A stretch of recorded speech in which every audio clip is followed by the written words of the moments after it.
Chapter 20 Non-Spoiler The Huntress by Kate Quinn. For this chapter, we have chosen a new category, which is the historical fictional novel, The Huntress by Kate Quinn. As always, in the non-spoiler part, we will give you all the reasons why you would enjoy this book, all relying on our own personal experiences and opinions. My name is Nesma. Turn the page.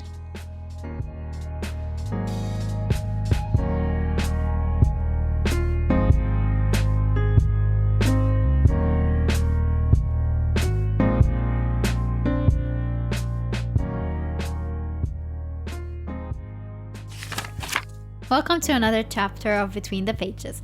If this is your first time joining us on our podcast, welcome. We are your hosts. My name is Haneen. And my name is Nesma. We host this podcast where we review books and recommend them for you. We usually have non-spoiler chapters for those of you who want a spoiler-free review of a book, and spoiler chapters where we simply review the book down to every little detail. We missed you. It's been a while. But we are seniors and we're having our exams right now here in Egypt. Yeah, we just finished them. Yeah. Thank God. Yeah. We are finally graduated. Woohoo!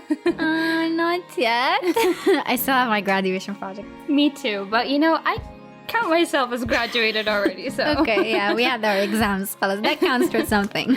I mean, my graduation project presentation is online, so basically I already finished. That reminds me I have a presentation tomorrow. Oh my God. Aww. See, not finished.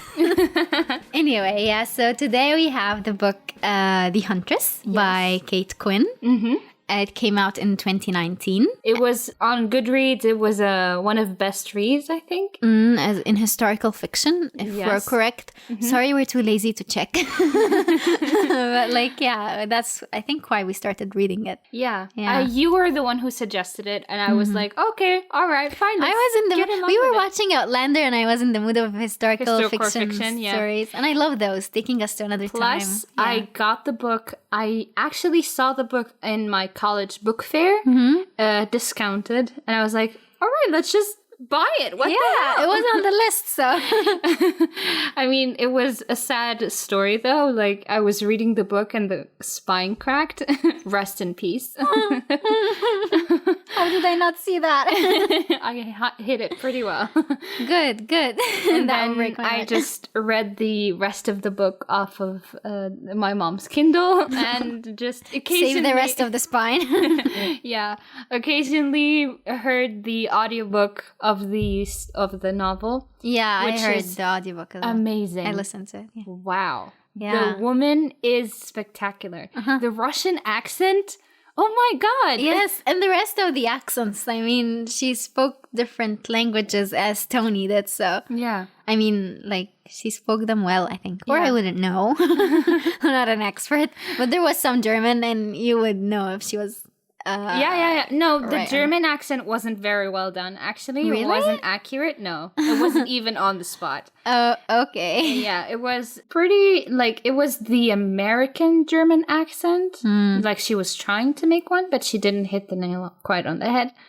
But I guess she tried, so, I think for me, she sounded perfect. Yeah, the story talks about three characters, Ian, Nina, and Jordan. And they're told from their perspectives. Yes. In retrospective kada chapters. Exactly. Like separate storylines. Mm-hmm. But they're all connected into one ending. Which I quite liked, actually. I really enjoyed that. Just everything coming together. That book reminded me of Christopher Nolan. He's the one who does multiple strand storylines and connects them at some points and how them affect each other. That's true. Yeah. I guess for those of you who want to know what the story really talks about, it talks about post-war. Mm-hmm. After the war, it's... and during the war. And during the war, yeah. From Nina's perspective. I mean, it's flashbacks, but Nina's chapters are flashbacks, but Ian's and Jordan's chapters are in the present. In the present, yes. So Ian's character is the one who is looking for another character who is called the Huntress. The Huntress is the person who is being hunted, ironically. Yeah. throughout the whole story. Like, Ian and Nina have personal agendas looking for the Huntress. Yeah. The Huntress is like this evil character, very well known. With terrible war crimes and killed a lot of innocent people. Lot of innocent people, exactly. In a most sickly way. Yes. And Jordan kind of comes into the picture. She has her own separate storyline, which has nothing to do with the Huntress. But later on, we see how she's connected to the Huntress actually, and how she enters into Ian's and Nina's storyline. Yeah, and Tony's. And Tony's. Tony is Ian's partner who are looking together for the Huntress. Yeah. He doesn't have chapters of his own, though I don't know why. I mean, he's awesome. What I quite found the first time I read the synopsis of this book, I was very intrigued that it was 3 main characters, which doesn't happen a lot. You know, usually an author just sticks with one and that's it. Especially in a standalone, you know, that happens very rarely. You know, you'd have several perspectives in like a series, you know, moving on through the storyline. But that was something, because, you know why? Because I'm not the kind of person who usually likes to read like detective stories. Like, I don't know, someone was murdered and they're looking for the murderer. That's why my Agatha Christie novels are still untouched. Because I'm not, like, I find these quite boring, actually. I'm sorry. I know I probably shouldn't say this because I haven't read Agatha Christie before. Why did you buy her?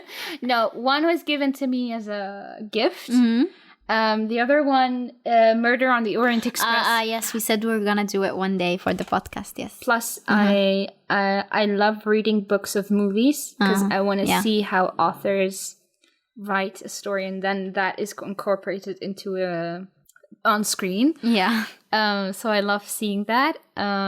But other than that, I'm not really a fan of like detective stories. Like they bore the hell out of me. I'm not judging anyone else who loves them. I appreciate you, but they're not for me. Mystery is nice. Yes, but this is what I'm saying. Like, the Huntress changed my mind. You know, because Kate Quinn really made a twist on it. Like, she didn't make it this cliche hunt for the murderer, you know. There was just so many other things involved, you know, especially Nina. Yeah. Nina had like a past where she was like completely dependent on her father, and she's wanted to like find her own way in life, and just her, like, she crosses paths with the Jägerin, who's the Huntress in German. So it was quite interesting to see how it would pan out at the end, you know? And I think it's anyone who would read it will be like really captured by Kate Quinn's narration. I think this book is it's not a feminist story, but it's a women's story.